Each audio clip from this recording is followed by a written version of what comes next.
महामानव बोधिसत्व भारतरत्न घटनाकार डॉक्टर बाबासाहेब आंबेडकर यांच्या 134व्या जयंतीनिमित्त पक्षाचे मध्यवर्ती कार्यालय दत्तनगर येथे पक्षाचे राज्य सचिव मंडळ सदस्य ॲडव्होकेट कॉम्रेड एम.एस. शेख यांच्या उपस्थितीत पक्षाच्या नेत्या माजी नगरसेविका कॉम्रेड कामिनी आडम व कॉम्रेड रंगप्पा मरेड्डी यांच्या हस्ते पुष्पहार अर्पण करून अभिवादन करण्यात आले। त्यानंतर पार्क चौक येथील पूर्णाकृती पुतळ्यास पुष्पहार अर्पण करून अभिवादन करण्यात आले।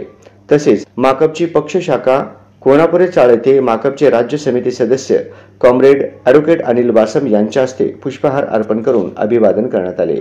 यावेळी युवा महासंघाचे राज्य सचिव कॉम्रेड दत्ता चव्हाण, सचिव मंडळ सदस्य कॉम्रेड व्यंकटेश कोंगारी, कॉम्रेड सुनंदा बल्ला, प्राध्यापक अब्राहम कुमार, दीपक निकंबे, अखिल शेख, बाळकृष्ण मल्ल्याळ, विजय हरसुरे, मल्लेशम कारंपुरी, अशोक बल्ला, नरसिंग म्हेत्रे, पांडुरंग म्हेत्रे, चंद्रकांत मंजुळकर, सनी आमाटी, अरुण सामल, ॲडव्होकेट श्याम आडम, प्रदीप मरेड्डी, मोहन कोकुल, प्रकाश कुराडकर, अंबादास बिंगी, विजय मरेड्डी आदीसह कार्यकर्त्यांचा सहभाग होता। डॉक्टर बाबासाहेब आंबेडकर यांची जयंती आहे, त्यानिमित्त आपण मार्क्सवादी कम्युनिस्ट पक्ष सोलापूर जिल्हा समितीच्या वतीने या ठिकाणी आपण अभिवादन करणार आहोत।